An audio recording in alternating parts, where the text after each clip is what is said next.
Assalamualaikum warahmatullahi wabarakatuh. Perkenalkan, nama saya Sofiatul Muharrama, NIM E 2019-2010. Di sini saya akan menjawab 20 soal pertanyaan dari Ibu Nikmatul Masruroh selaku dosen pengampu mata kuliah Ekonomi Mikro Islam. Yang pertama, paparkan definisi akidah sebagai fondasi dalam ekonomi syariah, yaitu suatu ideologi samawi yang membentuk paradigma dasar bahwa alam semesta ini diciptakan oleh Allah yang Maha Esa sebagai sarana hidup bagi seluruh umat manusia untuk mencapai kesejahteraan secara material maupun spiritual. Dalam konsep akidah, setiap aktivitas umat manusia memiliki nilai akuntabilitas ilahiyah yang menempatkan perangkat syariah sebagai parameter kesesuaian antara aktivitas usaha dengan prinsip-prinsip syariah. Akidah yang baik diharapkan akan membentuk integritas yang membantu terbentuknya good governance dan market discipline yang baik. Konsep akidah akan menjadi dasar bagi fondasi pendukung yang meliputi syariah dan akhlak. Dan yang kedua, mengapa maslahah menjadi tujuan antara dalam pencapaian falah? Yaitu karena maslahah adalah segala bentuk keadaan, baik material maupun non-material, yang mampu meningkatkan kedudukan manusia sebagai makhluk yang paling mulia.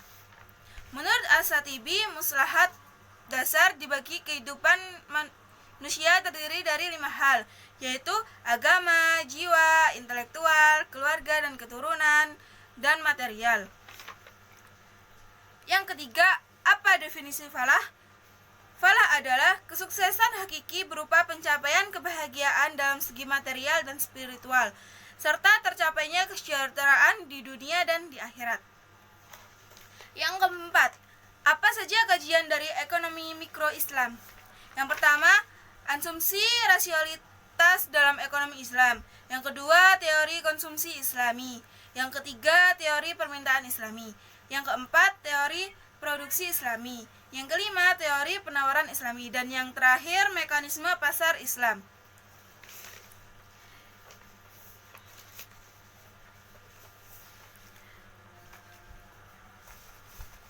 Yang kelima, jelaskan permasalahan dalam mencapai falah. Peranan ilmu ekonomi yang sebenarnya adalah mengatasi masalah kelangkaan relatif. Baik, selanjutnya nomor 5. Jelaskan permasalahan dalam mencapai maslahah. Yaitu peranan ilmu ekonomi yang sebenarnya adalah mengatasi maslahah dalam kutip kelangkaan relatif, sehingga dapat mencapai falah yang diukur dengan maslahah. Jika dilihat dalam aspek ekonomi Islam, ada 3 aspek dasar permasalahan, yaitu 1. Konsumsi. Konsumsi adalah barang atau jasa apa yang harus dipenuhi agar dapat mewujudkan maslahah.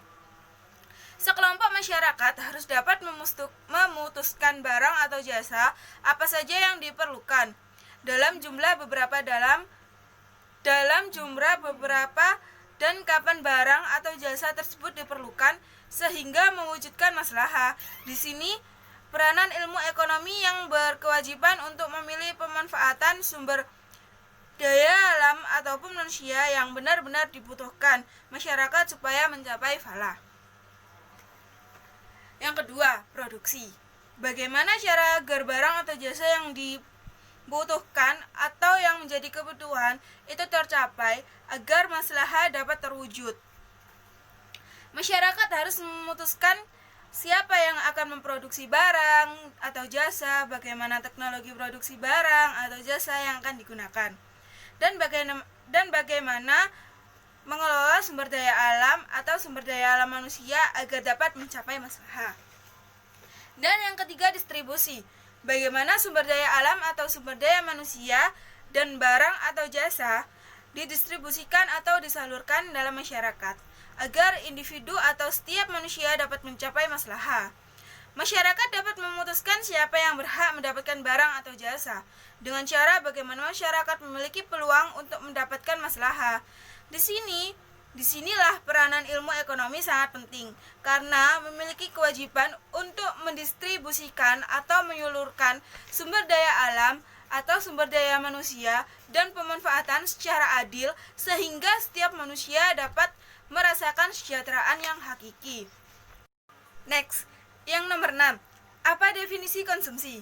Konsumsi adalah suatu kegiatan manusia mengurangi atau menghabiskan nilai guna suatu barang atau jasa untuk memenuhi kebutuhan baik secara berangsur maupun sekaligus. Yang ketujuh, bagaimana perbedaan kebutuhan dan keinginan? Kebutuhan bersumber dari fitrah manusia, sedangkan keinginan bersumber dari hasrat atau nafsu manusia. Kebutuhan berukuran sebagai fungsi, sedangkan keinginan ukurannya preferensi atau selera. Sifat kebutuhan yaitu objektif, sedangkan sifat keinginan yaitu subjektif.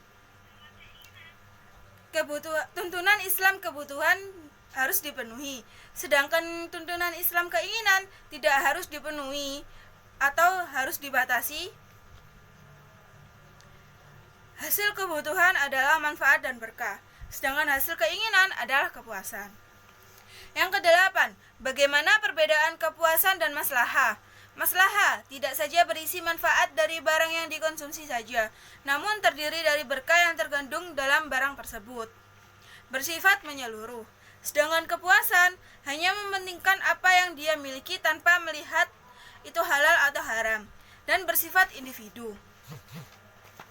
Yang kesembilan, coba terangkan formulasi maslahah. Sebagaimana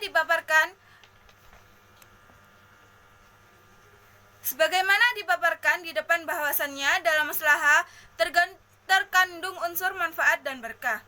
Hal ini bisa dituliskan sebagai berikut. Maslahah sama dengan manfaat ditambah berkah dengan persamaan 4.1. Sementara dalam paparan di muka telah disebutkan bahwa berkah merupakan interaksi antara manfaat dan pahala, sehingga berkah sama dengan manfaat dikali pahala total dengan persamaan 4.2. Adapun pahala total adalah pahala total sama dengan frekuensi kegiatan per unit dengan pahala. Nomor 9 adalah coba terangkan formulasi maslahah. Sebagaimana dipaparkan di depan bahwasannya dalam maslahah terkandung unsur manfaat dan berkah. Hal ini bisa dituliskan sebagai berikut. Maslahah sama dengan manfaat dijumlah dengan berkah dengan persamaan 4.1. Sementara dalam paparan di muka telah disebutkan bahwa berkah merupakan interaksi antara manfaat dan pahala, sehingga berkah sama dengan manfaat dikali pahala total dengan persamaan 4.2. Adapun pahala total adalah pahala total sama dengan frekuensi kegiatan dan pahala per unit kegiatan dengan persamaan 4.3 ke persamaan 4.2. Maka berkah sama dengan manfaat dikali frekuensi kegiatan dan pahala per unit kegiatan dengan persamaan 4.4. Selanjutnya melakukan substitusi persamaan 4.4 ke persamaan 4.1. Maka maslahah sama dengan manfaat plus manfaat frekuensi kegiatan dan pahala per unit kegiatan. Ekspresi di atas bisa ditulis kembali menjadi M sama dengan F buka kurung 1 plus beta 1 plus P tutup kurung. Yang ke-10, paparkan cara pengukuran maslahah pada konsumsi yang duniawi dan ukhrawi. Yang konsumsi duniawi, ketika kegiatan duniawi diniatkan untuk beribadah, maka di samping kegiatan itu memberikan manfaat bahkan juga memberikan berkah bagi pelakunya. Anggap sebagai contoh di sini adalah kegiatan membeli surat kabar yang dipergunakan untuk kepentingan sendiri dan umum atau keluarga atau tetangga dan dilakukan secara berulang.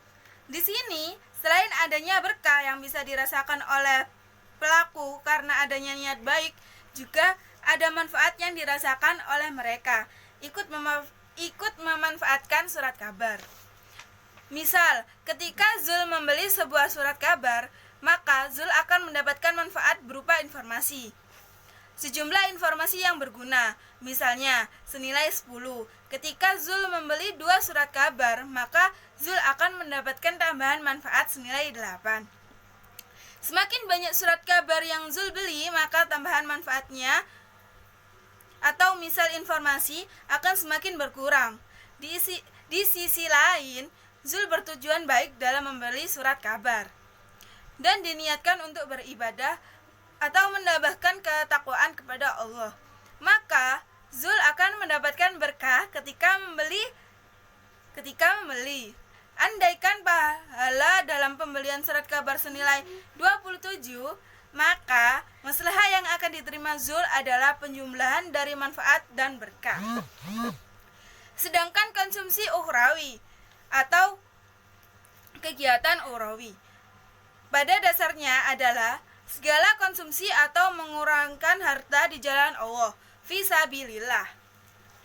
Islam memberikan imbalan terhadap belanjanya atau konsumsi ibadah dengan pahala yang sangat besar, misalnya senilai 700 unit, dan setiap kalinya dilakukan amal kebaikan akan mendapatkan imbalan pahala yang sama, yaitu 700 kali lipat. Konsumsi ibadah ini meliputi belanja untuk kepentingan jihad, pembangunan sekolah, rumah sakit, usaha, penyelidikan ilmiah, dan amal kebaikan lainnya. Besaran angka ini hanya menunjukkan suatu contoh bahwa imbalan pahala suatu amal kebaikan adalah sangat besar dibandingkan dengan imbalan siksa atas suatu perbuatan dosa atau hal yang haram. Besarnya berkah yang diterima berkaitan dengan besarnya pahala. Yang ke-11, apa yang dimaksud dengan the law of diminishing marginal utility? Hukum ini mengatakan bahwa jika seseorang mengkonsumsi suatu barang dengan frekuensi yang diulang-ulang, maka nilai tambahan kepuasan dari konsumsi berikutnya akan semakin menurun. Yang ke-12, jelaskan perbedaan muslim yang peduli maslahah dan muslim yang tidak peduli maslahah. Muslim yang peduli maslahah mengalami penurunan sebagaimana yang terjadi pada konsumen yang tidak peduli, namun tingkat penurunannya lebih lamban. Sedangkan muslim yang tidak peduli selalu negatif dan menurun dengan semakin seringnya barang haram yang dikonsumsinya. Yang ke-11, jelaskan perbedaan cardinal approach dan ordinal approach. Cardinal approach: 1. Kardinal dinilai sebagai objektif. 2. Kardinal kurang realistis karena pengukurannya secara kuantitatif sehingga tidak memungkinkan untuk menilai kepuasan. Yang ketiga, kardinal berdasarkan analisis marginal. Dan yang keempat, kardinal dapat diukur dari segi utilitas. Sedangkan ordinal approach, yang pertama, ordinal approach dinilai secara subjektif. Yang kedua, ordinal lebih realistis karena pengukurannya secara mengandalkan kualitatif. Yang ketiga, ordinal berdasarkan analisis kurva indiferen. Dan yang terakhir, ordinal dapat diukur berdasarkan peringkat preferensi komoditas jika dibandingkan satu dengan yang lainnya. Next, nomor 14. Apa definisi marginal maslahah? Yaitu perubahan maslahah baik berupa manfaat ataupun berkah sebagai akibat berubahnya jumlah barang yang dikonsumsi. Yang ke-15, jelaskan maksud dari kebutuhan daruriyat, hajiyat, dan tasaniyat. Daruriyat adalah kemaslahatan yang keberadaannya sangat dibutuhkan dalam kehidupan manusia. Hajiyat yaitu kemaslahatan yang tingkat kebutuhan manusia padanya tidak berada pada tingkat durariyat. Tahsiniyah, kemaslahatan yang kebutuhan hidupnya manusia kepadanya tidak sampai tingkat haji, namun kebutuhan tersebut perlu dipenuhi dalam rangka memberi kesempurnaan dan keindahan bagi manusia. Yang ke-16, mengapa jika tidak ada keberkahan konsumsi semakin lama menjadi jenuh? Karena konsumsi dengan cara tidak berkah termasuk perbuatan yang haram. Maka dari itu mengkonsumsi dengan cara tidak berkah akan menimbulkan sikap malas, jenuh, dan lain-lain. Dan karena tidak ada keberkahan konsumsi. Yang ke-16, mengapa jika tidak ada keberkahan konsumsi semakin lama semakin jenuh? Karena tidak ada keberkahan konsumsi tidak melalui di jalan Allah, maka mengkonsumsi dengan cara tidak berkah termasuk perbuatan jelek, haram. Maka dari itu mengkonsumsi dengan cara tidak berkah akan menimbulkan sifat jenuh, malas, lesu, dan lain-lain. Yang ke-17, jelaskan perbedaan barang komplementer dan substitusi. Komplementer, barang yang bersifat. Yang ke-17, jelaskan perbedaan barang komplementer dan substitusi. Komplementer, barang yang sifatnya dipakai bersama atau saling melengkapi. Sedangkan substitusi, barang yang sifatnya saling menggantikan. Selanjutnya 18, apa definisi dari komplementer sempurna, komplementer dekat, dan komplementer jauh? Komplementer sempurna adalah tingkat komplementaritas sempurna jika konsumsi dari suatu barang mengharuskan tidak konsumen untuk mengkonsumsi barang yang lain sebagai penyerta dari barang pertama yang dikonsumsi. Komplementer dekat, yaitu komplementaritas dekat bisa digambarkan jika seseorang mengkonsumsi atau memakai suatu barang, maka dia mempunyai kemungkinan besar untuk mengkonsumsi barang yang lain. Dan yang terakhir, komplementer jauh. Komplementer jauh adalah tingkat komplementaris yang jauh disebabkan karena hubungan antara kedua barang adalah rendah. Yang ke-19, apa definisi dari substitusi sempurna, substitusi dekat, dan substitusi jauh? Substitusi sempurna adalah hubungan antara dua buah barang dikatakan substitusi sempurna jika penggunaannya dua buah barang tersebut bisa ditukar satu sama lainnya tanpa mengurangi sedikitpun kepuasan konsumen dalam menggunakannya. Substitusi dekat. Substitusi dekat adalah dua buah barang bisa dikatakan substitusi dekat jika fungsi kedua barang tersebut mampu menggantikan satu sama lain. Sedangkan substitusi jauh. Substitusi jauh adalah dua buah barang dikategorikan sebagai substitusi jauh jika dalam penggunaannya konsumen bisa mengganti satu barang dengan barang lainnya hanya dalam keadaan terpaksa saja. Dan yang terakhir, yang ke-20, berikan contoh masing-masing komplementer sempurna, komplementer jauh, komplementer dekat, dan substitusi sempurna, substitusi dekat, substitusi jauh. Contoh komplementer sempurna adalah konsumsi mobil atau motor pasti harus disertai dengan konsumsi bensin atau BBM. Yang kedua, contoh komplementer dekat, yaitu konsumsi atau penggunaan sepatu oleh seseorang. Yang ketiga, contoh komplementer jauh, yaitu penggunaan baju dengan penggunaan parfum. Yang keempat, substitusi sempurna, yaitu konsumsi terhadap gula. Gula tidak akan mempermasalahkan mengenai asal pabrik mana gula yang akan dipakai. Yang kelima, substitusi dekat. Seorang perokok yang telah menyukai merek tertentu maka akan selalu merokok dengan merek pilihannya tersebut. Dan yang terakhir, substitusi jauh, yaitu nasi atau beras dan roti atau gandum. Roti bisa menggantikan nasi, namun bagi kebanyakan orang Indonesia mereka tidak akan makan roti sebagai menu utamanya sepanjang